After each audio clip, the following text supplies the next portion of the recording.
us on Live Now from Fox, continuing to bring you some of the day's biggest top stories and headlines. But one of the big ones, President Trump, this 24-hour trip. We've already heard from him today up above in the sky right now in Air Force One. He's also putting out many truth socials, including this one saying, "I am on my way to Malaysia where I will sign the Great Peace Deal, which I proudly brokered between Cambodia and Thailand. Sadly, the Queen Mother of Thailand has just passed away. I send my condolences to the great people of Thailand. I will be seeing their wonderful Prime Minister when we land in order to accommodate everyone for this major event. We will be signing the peace deal immediately upon arrival. See you soon, President Donald J. Trump." There. So we are going to be seeing the president in about 90 minutes or so, touching down on Air Force One. But let's bring in our next guest to help break down the international travel, the Asia trip, and so much more. You know who it is. It's Hal Kempfer, our friend here on Live Now from Fox, National Security Analyst. Always great to have you on, Hal. And yeah, so this is a trip in the making here for President Trump, but a big one in so many ways. Mike, ASEAN is one of the biggest, biggest events that happens every year. The U.S. has always been a major part of that. Some call it the Asian European Union or something. I don't think that really quite fits. Some have also referred to it as kind of the Asian version of NATO, and that doesn't quite fit. But it was always set up as a kind of a counterpoint to Chinese influence and Chinese encroachment in the region. So these are the countries, except for China, that basically kind of come together, and they work fairly well. I will say this: there has been a number of very interesting things that have happened over the years. I can remember one point where there was something being said by one of the members that was contrary to what the host country wanted to hear. And the moment he got up, they turned off the microphone. So that's something you don't see at international conferences very much, but it did happen there, and everybody remembers it. I won't get into the details of who did what to who, but yeah, it's there's a lot of cooperation there, a lot of goodwill, and you just saw that East Timor-Leste was just admitted into it. That is huge, big for me, because I remember when there was fighting there.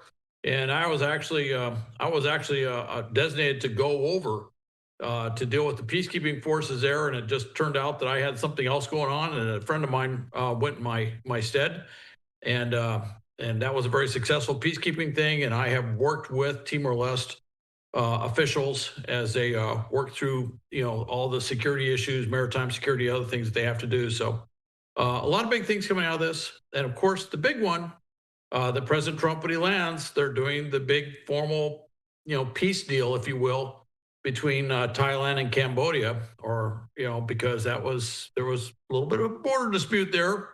I don't know if it was a full-on war. I've heard what the White House says about that, but it was a definite conflict, and the U.S. played a critical role in tamping that down and stopping that from becoming something much larger, and of course stopping the killing that was actually happening on the border. So that's happening when President Trump arrives. Yeah, and we're taking a live look right now. The red carpet is out, just waiting for Air Force One right now. And Hal, so many things will be happening on this trip, but I'm wondering, Hal, do you think there's going to be any surprises along the way?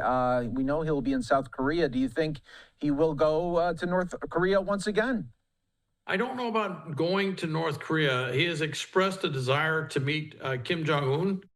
The only place I could think that would happen would be up on the DMZ, but they could come up with something else. But that's something he has talked about.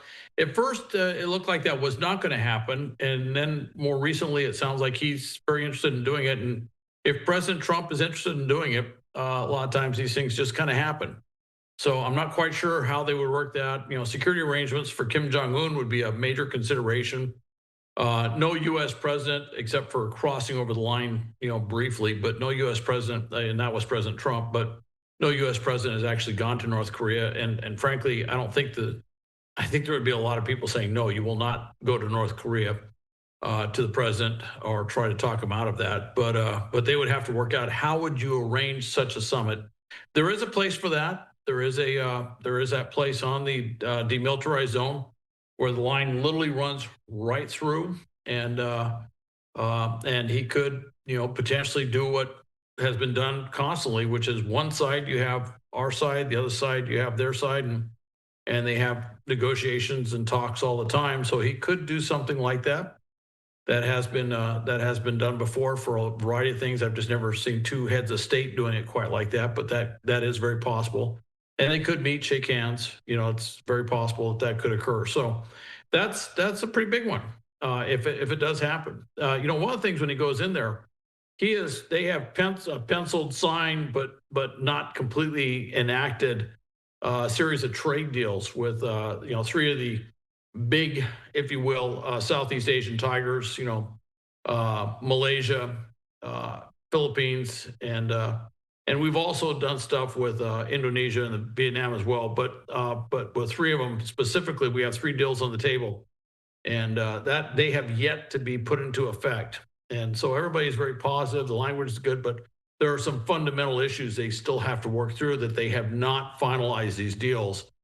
And so there's going to be a little pressure on that one to see if they can get something done, something moved in that direction. And then, of course, it looks like he's going to meet with Xi Jinping. So that's a big one. That's going to be an interesting discussion, to say the least.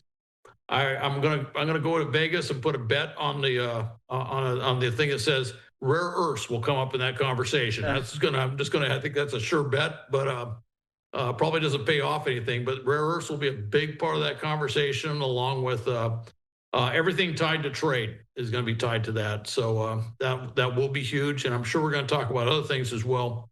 There's a lot of other issues out there that we're very concerned about, and a lot of what we're doing in South America, and some of the backdrop that you see on Colombia and Brazil, Argentina, Venezuela. Some of that is trying to check Chinese influence in our backyard. So there's a lot of things he needs to talk about with Xi. Yeah, it's going to be interesting when he meets his Chinese counterpart. And in many ways, who do you think is harder to talk to when it comes to negotiations on the world stage? Is it the Chinese president, or is it Putin? Well, I think Putin's real easy to talk to. I mean, Putin's very easy because he's a human intelligence handler. He just doesn't follow through on anything, but he has wonderful conversations. They just don't amount to anything. He's going to do what he's going to do, and that's one of the things that President Trump has been dealing with. Is he has a long personal relationship with Putin. He has what he says, these great conversations for 2 hours or hours or whatever. And then when it's done, nothing never comes out of it. Putin goes right back to what he was doing before, and this kind of leaves President Trump, kind of twisting in the wind, if you will, on some of these things. I think he was more than a little frustrated with what came out of Alaska. Certainly more than a little frustrated with this conversation and this plan to go to Budapest, and then basically the Russians went right back, retrenched to their maximalist goals, and basically. Push back on Rubio and Lavrov meeting, the Secretary of State and their foreign minister. And so, yeah, great conversations. Does nothing. Xi's, I think, is a little tougher. Xi's a very pleasant individual, from what I understand, but he's a little tougher to read. I don't know if he's tougher to read. I think they're both very tough to read, actually. But we'll see what comes out of that. I don't think there'll be any direct confrontation. That would be kind of strange if Xi was to get into he's not going to get into what you saw in the Oval Office, what happened with President Zelensky in the back in March or February. But I could see where they're going to just kind of agree to disagree. That could very well happen. There's just so many strategic issues with China. There's just a lot to talk about there. And do you think if the meeting goes well with Xi that we could see the Chinese president come to America for a visit? I think that's distinctly possible. Absolutely. And by the way, was it 3 years ago? I think 3 years ago now that ASEAN was held in San Francisco, and that was an opportunity of course, that's, when President Trump wasn't in office, but that was an opportunity for a Xi meeting where he came. And so, yeah, very much so. I think there's an opportunity for, if they can get something on the table. I think they want to have something to point to say, look, we've come to this agreement, and maybe do some big signing ceremony. Maybe the signing ceremony could be on rare earths. That was very possible. There's a lot of different things that we have to talk to China about. One of the problems with China is, they were, they got most favored nation status under the WTO way back when. And I remember at the time I was scratching my head going, what did they do to earn that? How did they get that? And I have to tell you, I'm not the only person who's been saying that for many years, which was most favored. What it did was, there were very few tariffs and barriers for them to sell stuff in the U.S., and yet we could hardly sell anything over there. And so it was very difficult, and that's part of what you're seeing that's driving, whether you like tariffs or hate tariffs or whatever. That's one of the things that's driving the reevaluation of our trade policy, was that there were a lot of tariffs, but there are also a lot of non-tariff barriers. There are a lot of nefarious ways to block other countries from selling their goods in your country. You can do it under, quality standards or anything you want. There's all sorts of little ways you can do that. And the Chinese are masters at making sure that happens. But China's got a huge vulnerability. China is very much an export economy. They have to export, and their biggest market is the U.S. So, whereas there's much being said out there that who has the upper hand or who has the best cards to play or whatever, uneasy sits the head of state of China. It's a huge country. There are incredible confluence of factors going on there. They have a real estate crisis that is just, it's there, and they're fearful that they would just see it kind of tip into free fall. That's a big one. They did this huge Belt Road Initiative investments all around the world, and a lot of those investments were just simply bad investments. And they've got those countries around the world that owe China over 1.2 trillion dollars. And there's a phrase in the international community called the $1 trillion debt bomb, which is, we've already seen some of these countries tell China, we can't pay it.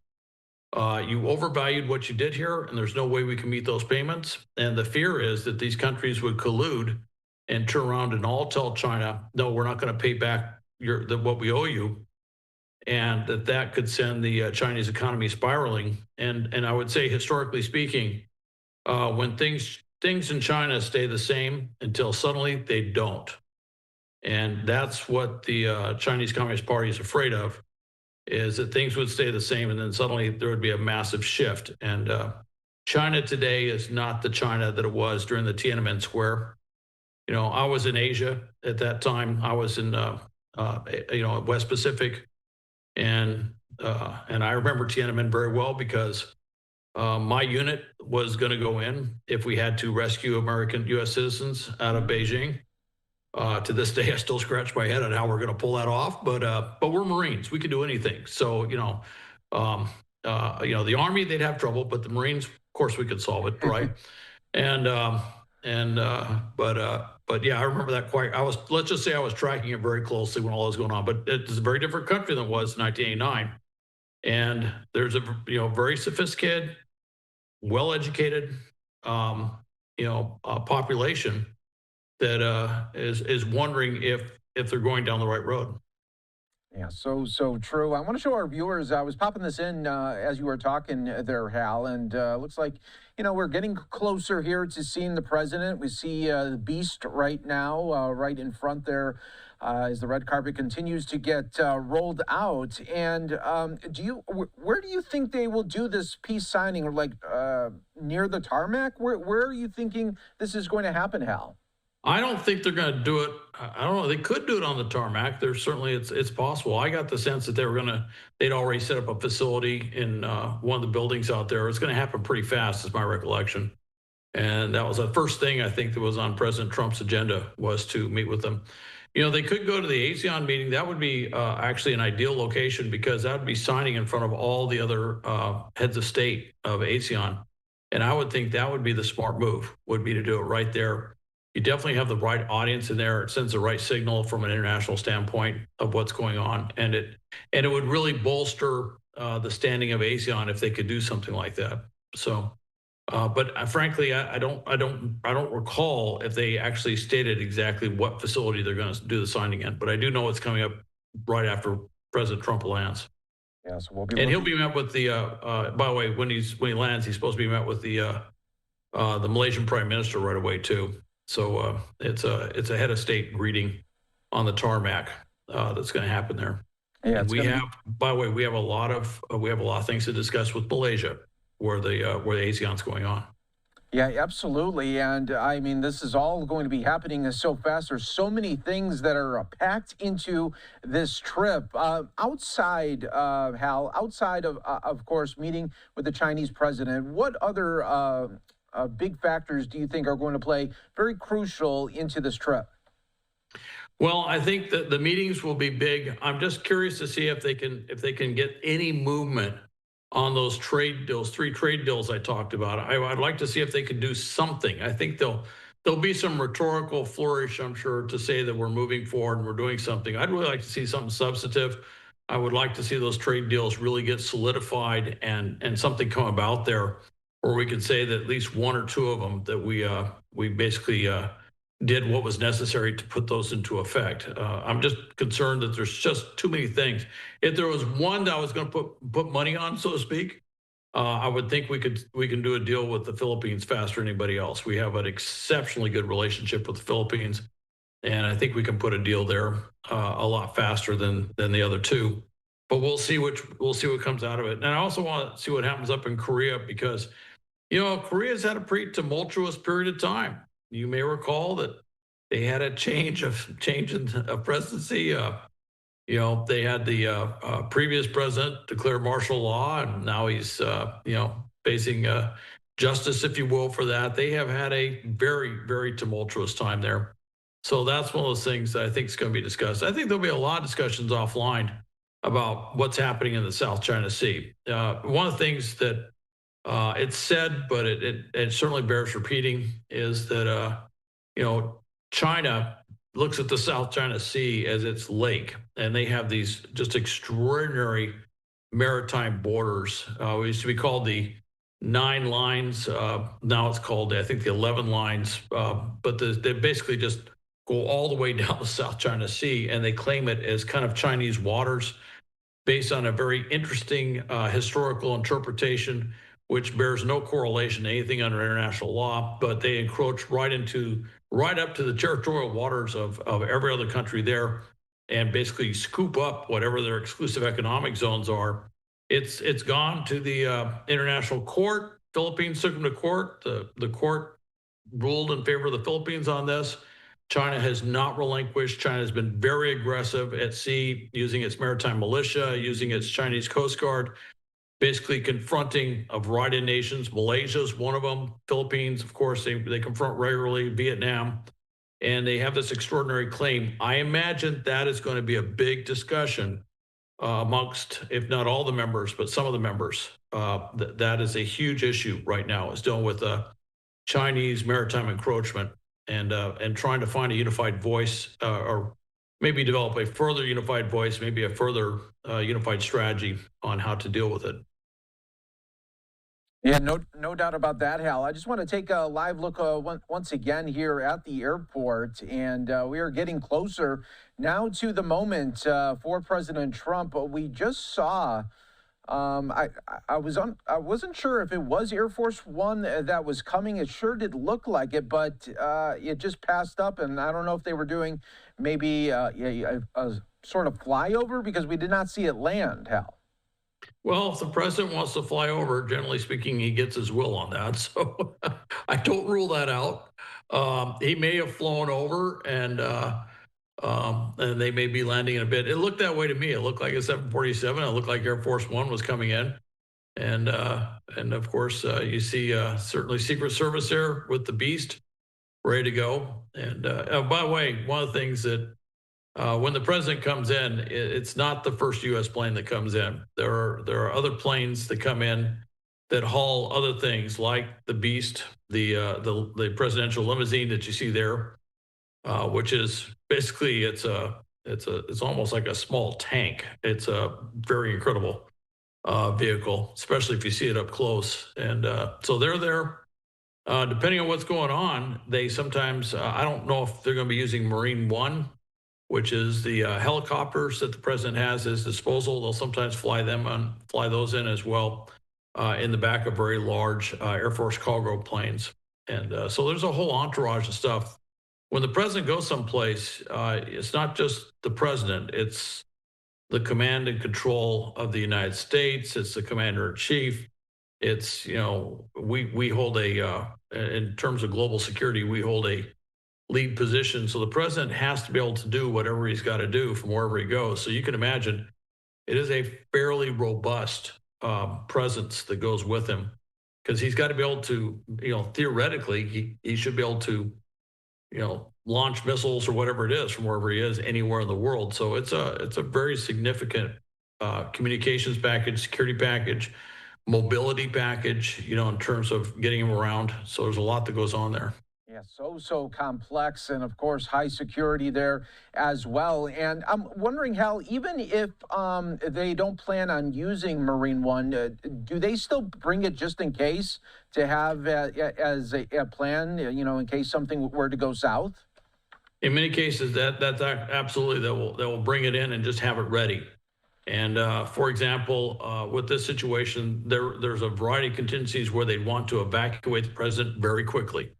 So as part of that, they may bring in Marine One, which is not one helicopter. Marine One is the name of the squadron or the presidential plane, but the HMX One is the squadron, the Marine squadron that does this, and they'll usually bring in about 2 or 3 birds. Usually three helicopters will come in, and they'll be ready to do whatever needs to be done. Now, he may not need to be lifted to the ASEAN site. They may do that through Motorcade.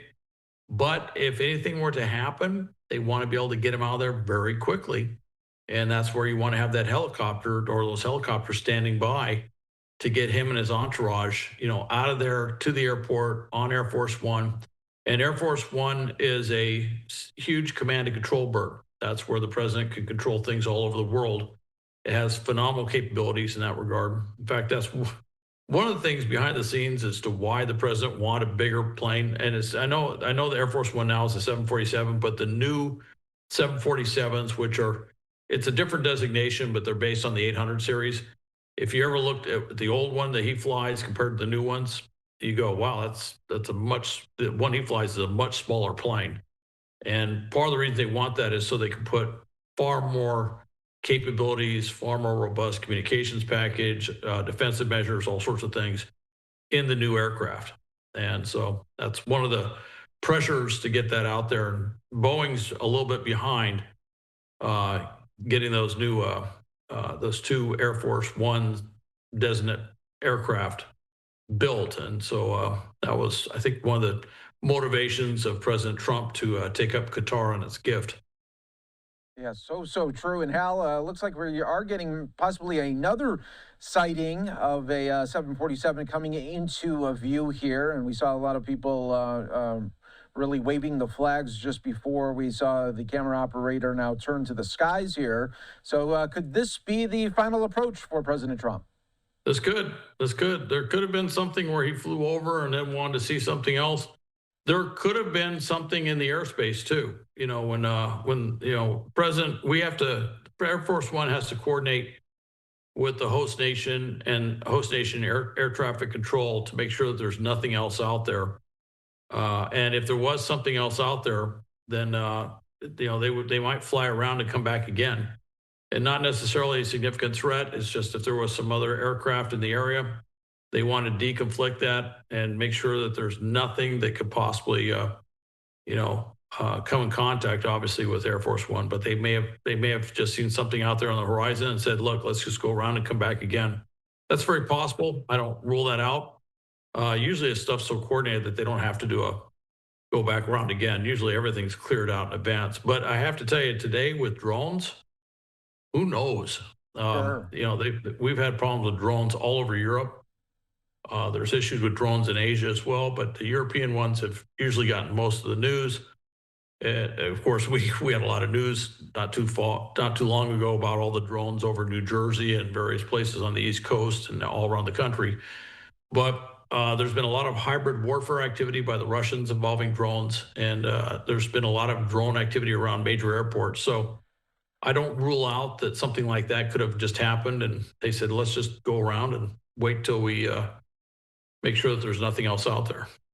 So true. And now we have Air Force One just landing, and what a moment it always is to see Air Force One in a international country. It doesn't matter, what political side you are on, Democrat or Republican. At the end of the day, it is so neat to see the power of the United States in another country.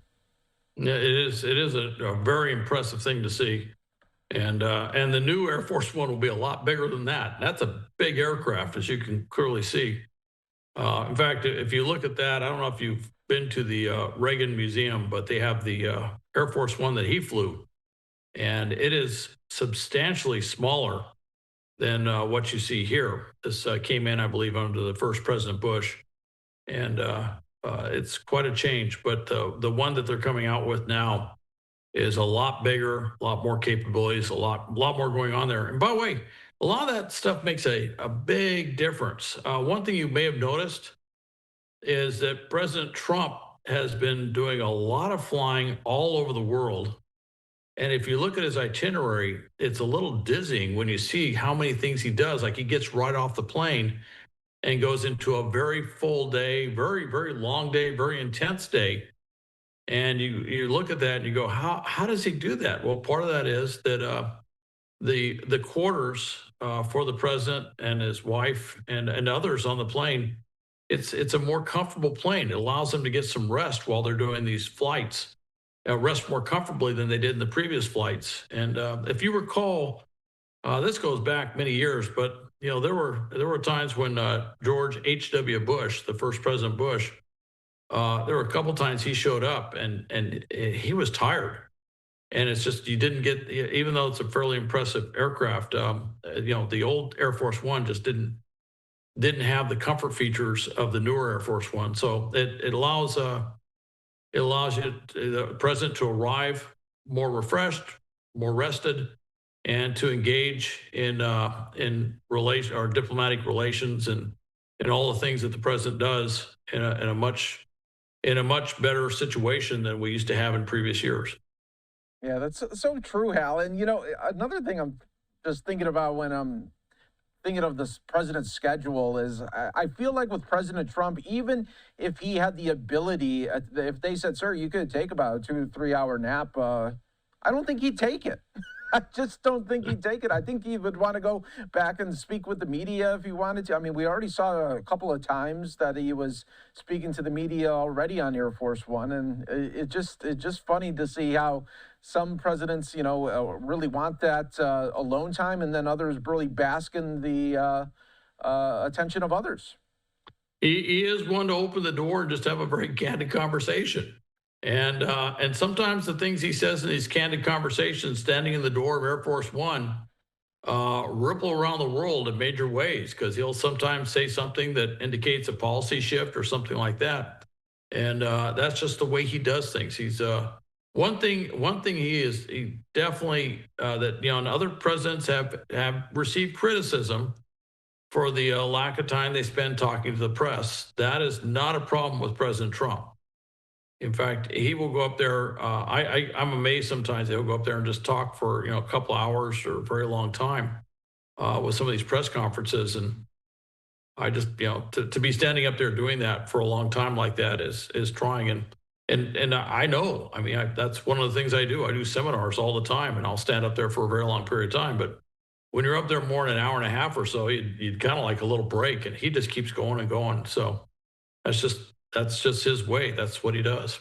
Yeah, so true. And now a closer look here. Air Force One about to stop right at the red carpet place there. And Who do we have as part of the dignitaries that are on the ground there? Looks like we have entertainment as well. It looks like they're already singing and dancing. Yeah, it does, doesn't it? It's that is really something. Wow. Yeah, they've got a little synchronized dancing going on out there. Um, of course, you got to remember that President Trump kept TikTok alive, so maybe that's part of that too.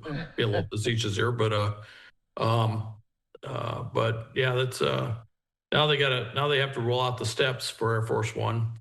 That's another thing with Air Force One is it doesn't come up and you know plug into a standard ramp thing you see at an airport. Anytime the president comes in, there's always those long steps. Yeah. And now there is another way to go out the back. It's different arrangement. And President Biden would sometimes go out the back, is what I recall. It's a little different, little less daunting step arrangement, shall we say, than what you have when it goes off the side. And there's been some very famous cases, certainly with the old Air Force One. Gerald Ford was somewhat notorious for having issues with the steps, as you may recall, and of course that helped Chevy Chase launch a very successful career. But yeah, so. And then, Hal, what do you also? I think it'll be interesting a lot of the times, especially when President Trump will be going back to Florida with the investigation that is continuing to see just how they had a hunter's box near where Air Force One would land in Florida. And that investigation is still continuing to see who put that there and why. Yeah, I have to tell you, the threat environment is and they're looking at this stuff a lot more closely as to the distance, the standoff distance, and certainly some of the weapons. One of the things, and if I could just address this in a different way, snipers, obviously a huge threat. The president was shot last year, and there was another attempt on his life down in Florida when he was playing golf, and that was thwarted. But obviously, that is a huge threat. But one of the big things that everyone's looking at right now are drones, and not just big drones, and not just the first-person view smaller drones, but there's been a proliferation of what they call micro drones, very, very small drones.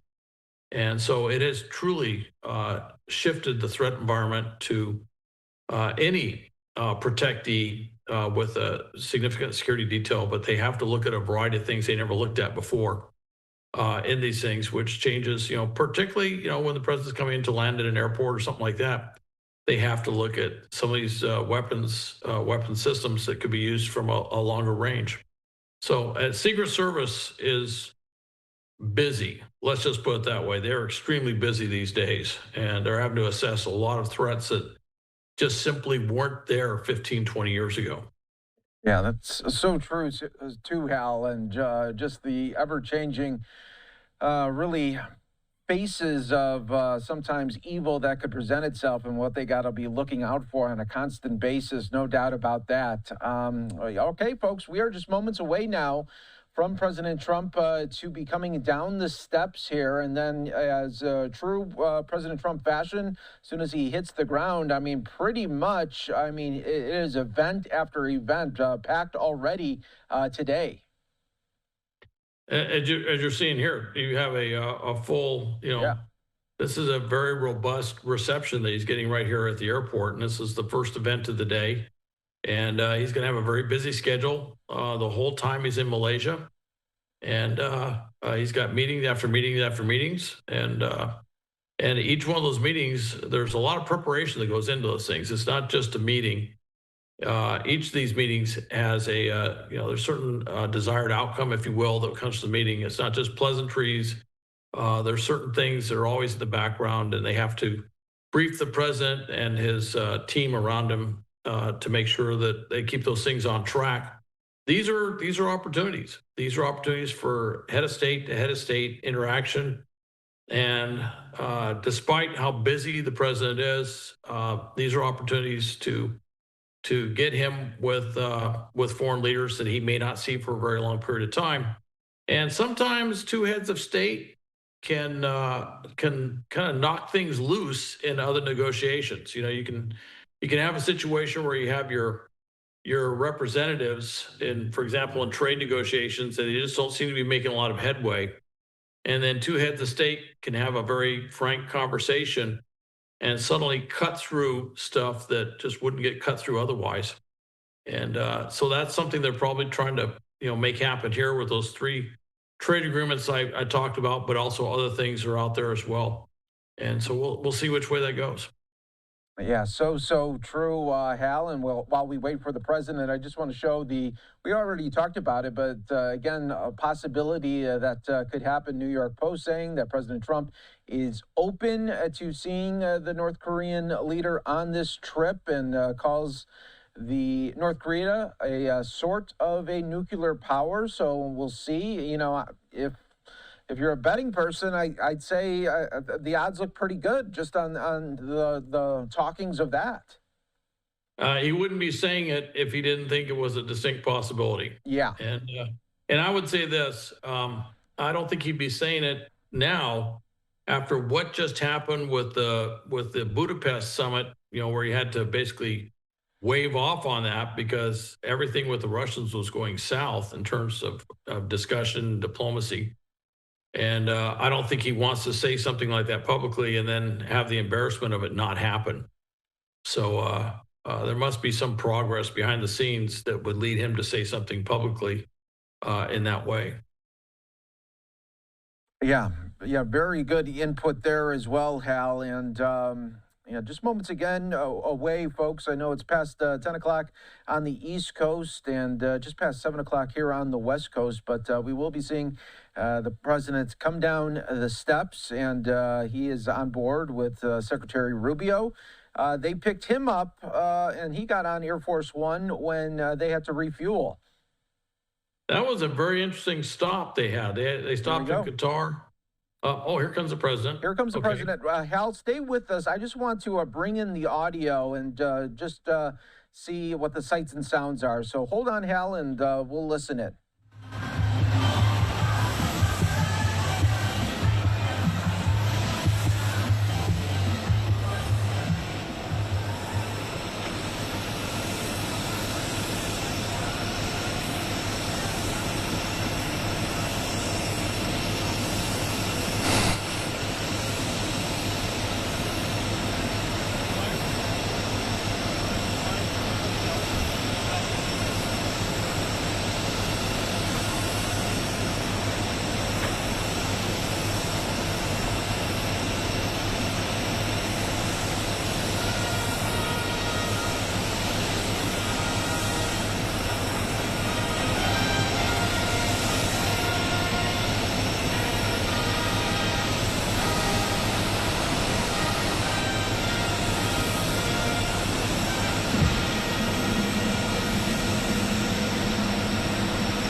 I just wanted to listen in there for a little bit, hearing the sights and sounds right now. I'm joined right now by Hal Kempfer, who is continuing to watch with us here and offering up a play-by-play of President Trump now on the ground in Malaysia.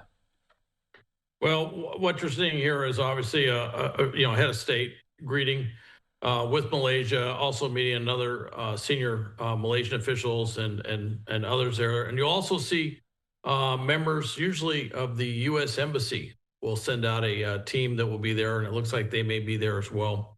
And so they'll have a chance to meet the president as well. That's one of the things that when the president comes to town, that usually the senior embassy staff get a chance to meet the president as well, because the U.S. Embassy and the ambassador is the representative of the president. It's always an interesting thing. I mean, They are part of the State Department. Yes, they do report to the Secretary of State, but they are the president's representative to that country. And in some cases, they have very long, close relationships to the president, because they could be career State Department. They could also be political appointees, and that happens in a number of countries around the world, where the U.S. ambassador there is actually someone who is very close to the president for other reasons, often political reasons, and so they may have a very, very strong relationship that goes back quite some time. Taking a look here as President Trump meeting with more of the dignitaries and head of state, and just past 10 a.m. local time there, and again Sunday morning, so the day has already started, and it's off and running now for President Trump, who will be overlooking that peace deal coming up with Cambodia and Thailand in just a bit. Well, you know, and I can appreciate. Oh, look at this. Okay. We got the YMCA in Malaysia. Okay. Oh. Looks like we got a little reciprocal dancing going on here. Okay. Let's listen in really quick here.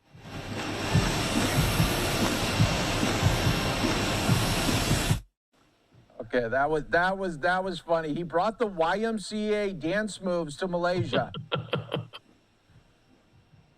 Wow.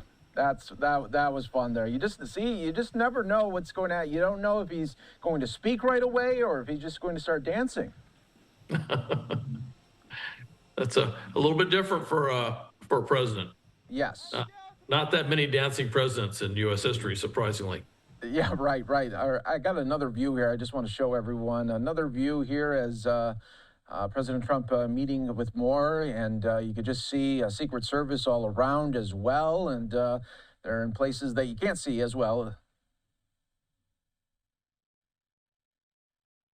Take a look here, and now he has the flags, and he is having a great time so far on the ground here. Yeah.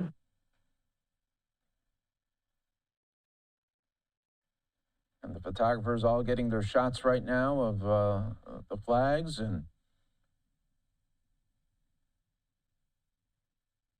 from a security standpoint, though, Hal, do you think Secret Service is saying to themselves, please, Mr. President, just go to the beast. Go to the beast, Mr. President. Do you think they, obviously, want him to be safe at all times, but is there a moment where they just would want to hurry this up a little bit more? It depends. Obviously, they want the president to take full advantage of the moment and to get as much out of as possible. And the other thing is that it's very likely that everybody out there has been thoroughly scrutinized, vetted, if you will, gone through, magnetometers and other things to make sure that there's no threat to the president. So that's not a crowd that you would see at a political event or something. That's a very select group that's out there. And but certainly, once he's in the beast, he's in a very secure space. So that does set their mind at ease to some extent. But then again, once you're in the beast, you're moving, and you're covering terrain, you're covering a lot of territory, moving quickly, and you take on another different type of threat environment based on the fact that you're no longer in a highly controlled, well-established situation like you have here. Now he's going to have to move where, I'm not saying he's going into, any particular dangerous areas, but there is a loss of control as you're moving down roads and stuff like that. There's different ways that people can get in there and do various underhanded things. And so that's just what the Secret Service does on a regular basis. But the other thing, too, is the host nation. It goes to extraordinary lengths to make sure that everything is safe. So you can be sure that Malaysia has done a lot. Oh, there we go. They're both getting in the beast. How about that? Yeah, look at that. That's not the first time we saw that. I think we saw that same thing happen up in Alaska with Putin. So that gives them a little one-on-one time to talk. I didn't see if usually at the Malaysian, yeah, they're very good, so I don't think that's going to be an issue. So, Well, Hal, Yeah. thank you again for joining us here on Live Now from Fox. You know, I was trying to when we were when we said okay, let's have Hal on. I was like, I'm trying to time it out where when he was landing so that you'd be on with us. So I'm glad it worked out. I was a little nervous that maybe it was going to go a little bit longer because of the refueling, but it all worked out. And Hal, thank you again for being with us on Live Now from Fox. Great to have your play-by-play as always. Okay. Well, thanks, Mike. Appreciate it.